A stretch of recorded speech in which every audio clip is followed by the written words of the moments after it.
혼자 읽기 어려운 금융경제 보고서를 같이 함께 읽어보는 본격 오디오 리포트. 김 과장과 정 과장의 보고서 언박싱 시작합니다. 안녕하세요. 보고서 언박싱의 김 과장입니다. 정 과장입니다. 정 과장님 한 주 만에 인사드리네요. 잘 지내셨나요?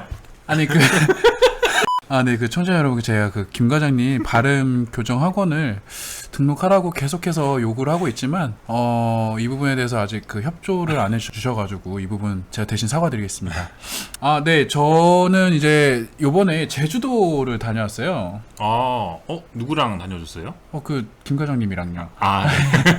맞습니다. 저도 같이 갔었습니다. 네. 요번에 저희 이제 바람도 쐴 겸 이제 같이 좀 색다른 곳에서 한번 보고서를 한번 읽어보자. 사실은 보고서 읽으려고 간 건 아니고요. 이제 바람 쐴 겸 이제 다녀왔는데. 맞습니다. 날씨가 진짜 좋았죠. 정말 제주도에 있는 내내 날씨가 정말 좋아서. 네, 현지인들 말로는 365일 중에서 한 3일 정도를 볼까 말까한 날씨 수준이었다. 그래서 맞아요. 저희 한라산 백록담에 물도 봤죠. 맞습니다. 3대가 덕을 쌓아야 볼 수 있다는 백록담 물을 보고 왔습니다. 네, 그 정도로 정말 날씨가 좋아가지고. 맞아요. 지금 생각만 해도 기분이 좋아지는 그런 여행이었습니다. 근데 이제 김 과장님께서 거의 이제 흑돼지 한 마리를 거의 다 드시는 그런 모습을 보여줘서 좀 가히 충격적이었는데요. 그러니까요. 날씨가 좋아서 그런지 먹은데 다 소화가 잘 돼가지고. 네, 일주일이 지난 지금까지도 소화하고 있다는 소문이 있어가지고 아무튼 정말 기분 좋은 여행이었습니다. 네. 이제 그러면 저희가 이제 진지하게 또 오늘 저희 보고서 언박싱을 시작해 볼 건데요. 오늘은 요즘 뉴스에서도 심심치 않게 볼 수 있는 주제를 한번 가지고 와봤습니다. 어떤 주제일지 벌써부터 궁금해지는데요. 네, 본격적으로 주제에 대해 말하기 전에 정 과장님, 혹시 지난 대선 토론 때 한 후보의 기축통화 발언 기억나세요? 네, 그럼요. 대선 토론에서 우리나라도 곧 기축통화가 될 것이다 라는 발언을 해서 논란 아닌 논란이 일기도 했었죠. 맞습니다. 기축통화, 말 그대로 기본이 된 통화인데요. 무역을 하는 데 있어서 어느 국가에서든 통상적으로 받아주는 통화를 기축통화라고 합니다. 우리나라는 아직 기축통화국이 아니지만 우리나라 옆 나라인 일본은 이미 수십 년간 기축통화국으로서의 지위를 유지해오고 있죠. 그런데 참 일본은 재밌는 나라입니다. 정 과장님, 잃어버린 10년 들어보셨죠? 네, 그렇죠. 일본의 경제 상황을 두고 하는 말이었죠. 이미 잃어버린 10년을 넘어 잃어버린 20년, 잃어버린 30년이라는 얘기가 계속 나오죠. 맞습니다. 일본 경제의 극심한 장기 침체를 보여주는 표현이죠. 그런데 일본은 여전히 GDP 기준으로 미국과 중국에 이어서 세계 3위의 경제 대국이고, 앞서 말씀드린 것처럼 일본 엔화는 기축통화이고, 심지어 안전자산으로서의 지위를 지난 수십 년간 유지해오고 있죠. 김 과장님, 그런데 최근에 뉴스를 보다 보니까 엔화 가치가 많이 하락하고 있다라는 기사를 접했거든요. 더 이상 안전자산이 아니다라는 얘기를 많이 들어본 것 같은데. 역시 정 과장님, 이 세상 돌아가는 정세에 관심 많으시군요. 신문 제가 매일 읽고 있기 때문에 빠삭합니다. 그래서 오늘 저희가 준비한 주제가 바로 엔화, 여전히 안전자산인가입니다. 그동안 안전자산으로서 인식되어 왔던 엔화가 왜 최근에 위기를 맞고 있는지에 대해 분석한 보고서를 읽어보면서 같이 얘기를 나눠보도록 하겠습니다. 일본 엔화는 전통적으로 안전자산으로 분류가 되어 왔습니다. 여기서 안전자산의 정확한 정의를 한번 짚고 넘어가야 할 것 같은데요. 정 과장님, 한번 정의해 볼 수 있으실까요? 안전자산이요? 네. 단순히 안전한 자산이다라는 답변을 원하시진 않으시죠? 그냥 깔끔하게 설명해 주시죠. 네, 안전자산은 말 그대로 안전한 자산이죠. 네. 최근에 러시아 우크라이나 사태, 미 연준의 통화정책 정상화 등 다양한 리스크 요인들로 인해 금융시장 요동을 치고 있는데요. 이런 상황에서 은행 예금으로 자금이 몰리고 있다는 뉴스를 심심치 않게 볼 수 있습니다. 그렇죠. 주가가 많이 하락하고 하니까요. 네, 물론 금리가 오르는 영향도 있겠지만은 일단 변동성이 심한 투자 상품에서 한 발 물러나서 안전한 예금에 넣어두겠다는 심리가 반영된 거겠죠. 즉, 금융시장의 불확실성이 심해지니까 안전한 금융상품의 은행 예금으로 자금이 몰리고 있는 것이죠. 안전자산, 안전통화도 이렇게 이해하시면 될 것 같습니다. 학자들마다 정의하는 게 좀 다르지만은 일반적으로 안전통화는 금융시장의 리스크가 증가할 때 수요가 증가하는 통화를 말합니다. 전통적으로 미국 달러화, 그리고 일본 엔화, 유로존의 유로화, 그리고 스위스의 프랑화가 안전자산으로 인식되고 있습니다. 아하, 안전자산에 대해 좀 막연한 그 개념만 좀 알고 있었는데, 이런 구체적인 의미가 있었군요. 그런데 엔화는 앞에서 말한 것처럼 장기 경기 침체가 이어져 오고 있는데 어떻게 안전자산 지위를 유지할 수 있었던 거죠? 정관장님 아마 아시면서 물어보신 것 같은데 아마 학부 때 경제학 공부하면서 엔화가 왜 안전자산인지에 대해 한 번쯤 들어보셨을 것 같아요. 아니요?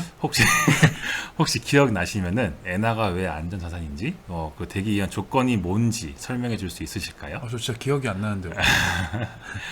농담이고요.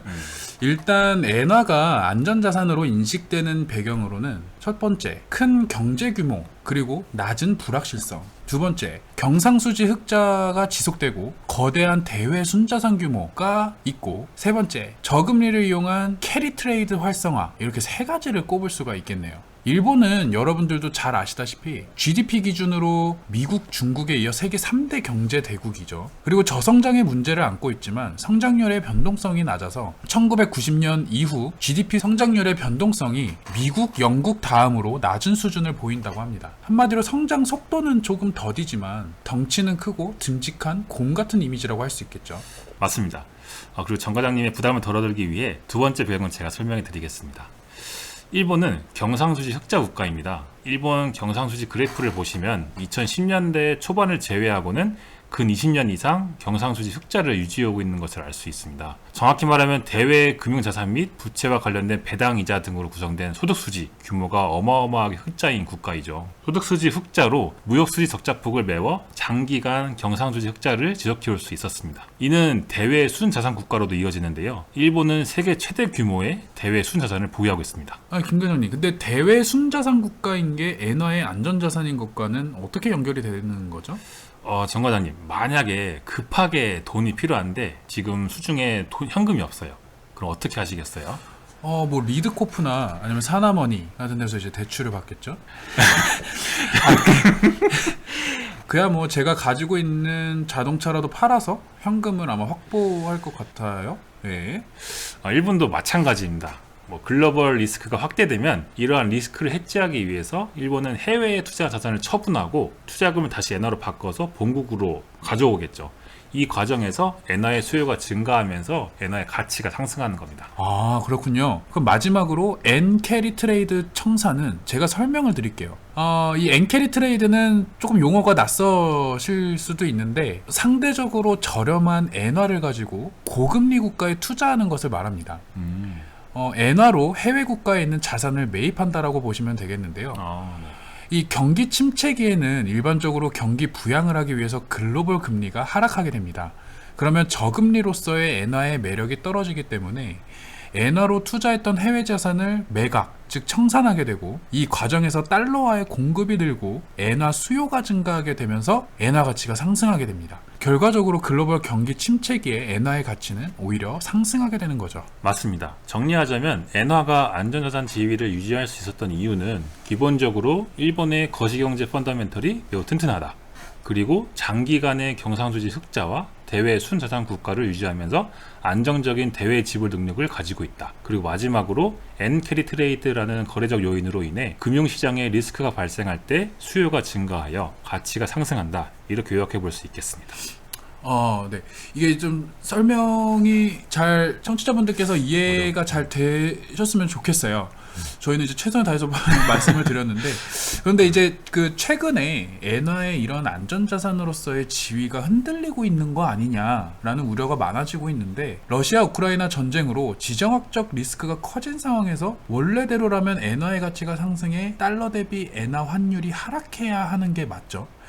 근데 최근 환율 추이를 살펴보면 정말 급격하게 상승하고 있다는 것을 볼 수 있습니다. 환율이 상승한다는 것은 그만큼 그 통화가 달러 대비 가치가 하락한다는 것을 의미하죠. 맞습니다. 엔화의 안전자산으로서의 가치가 하락하고 있다는 말은 거꾸로 하면 그동안 엔화를 안전자산으로 만들었던 요인들이 작동을 못하고 있다. 할 수 있는데요. 일단은 일본의 경제 펀더멘털이 약화되고 있습니다.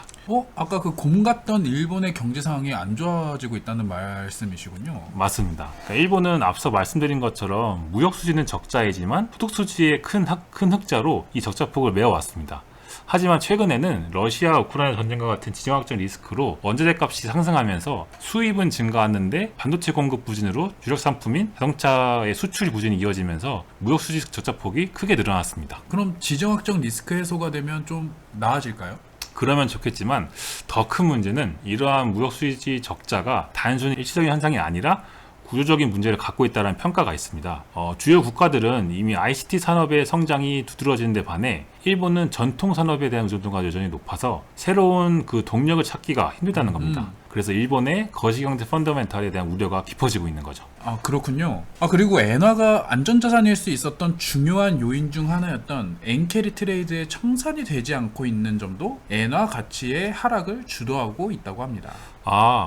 엔캐리 트레이드 청산으로 글로벌 위기 상황 속에서 엔화의 수요가 증가했는데 이제는 그 메커니즘이 작동하지 않는다는 건가요? 맞습니다. 오늘날처럼 지정학적 리스크든 글로벌 리스크가 발생하는 상황에서는 기존의 각국 중앙은행에서 경기 부양을 위해 기준금리를 인하를 했습니다. 하지만 최근 뉴스에서도 많이 나오듯이 미 연준이 통화 긴축을 위해 기준금리를 빠른 속도로 인상하고 있죠. 반면에 일본 중앙은행은 여전히 완화적인 통화 정책을 고수하면서 대내외 금리차가 오히려 확대되고 있습니다.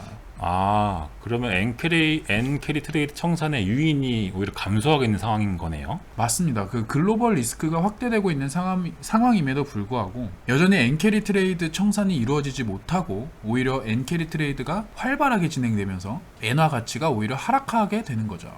역시 국제금융 전문가 나오시네요. 정리를 하자면 일본의 경제가 옛날 같지 않다. 그리고 미국과 일본의 금리차 확대되면서 엔캐리 트레이드 청산이 되지 않으면서 엔화에 대한 가치가 하락하고 있다. 그래서 과거 안전자산으로서 엔화의 매력이 떨어지고 있다라고 정리해 볼 수 있을 것 같습니다. 결국에 요약을 하자면 엔화가 이제 안전자산으로 인식될 수 있었던 세 가지 요인들이 지금 이제 지정학적 리스크나 글로벌 이제 불확실성 때문에 작동을 하지 않음으로써 현재는 그 메커니즘이 작동하지 않는다는 거죠.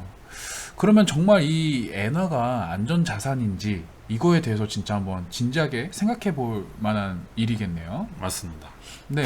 그래서 실제로 국제금융센터에서도 현재 같은 상황에서 엔화를 위험회피 수단으로 활용할 때 주의가 필요하다라고 평가를 내린 바 있습니다. 오늘 이 엔화가 과연 안전자산인가라는 주제로 정말 정리를 되게 잘해주셔서 저도 많이 배울 수 있었고 준비하시느라 고생 또 많으셨어요, 김관장님. 제주도 또 여행 다녀오셨는데 또 이런 거 준비하시느라고 또 여행 갔다 오니까 또 리프레시가 돼서 네네. 더 잘 준비할 수 있었던 것 같습니다. 근데 이제 저는 이제 두 번 다시 김과장님이랑 여행 저희 식대가 정말 네, 저희 이제 또 참고한 보고서를 또 말씀드려야 되겠죠? 네, IBK 기업은행 경제연구소에서 2022년 5월 13일에 발표한 엔화 가치 하락의 원인 및 영향과 시사점. 네, 그리고 한국은행에서 발행했죠. 2022년 3월 30일 날 엔화 약세가 일본 경제에 미치는 영향에 대한 최근 논의. 네, 마찬가지로 한국은행에서 3월 22일 날 발표한 엔화의 안전통화 기능에 대한 일본 내 시장 평가. 마지막으로 대외경제정책연구원에서 2016년, 좀 됐네요. 네. 2016년 10월 4일 엔화는 안전자산인가 전망과 시사점 이렇게 참고를 했고요. 네. 저희가 아무리 이게 재밌게 하려고 해도 내용인지라 재미없게 진행되는 부분 양해 부탁드리고요. 그래도 저희 계속 노력하고 있으니까요. 네. 많이 아껴주시고 다음 보고서 언박싱 때 또 만나요. 또 만나요. 네, 감사합니다. 감사합니다.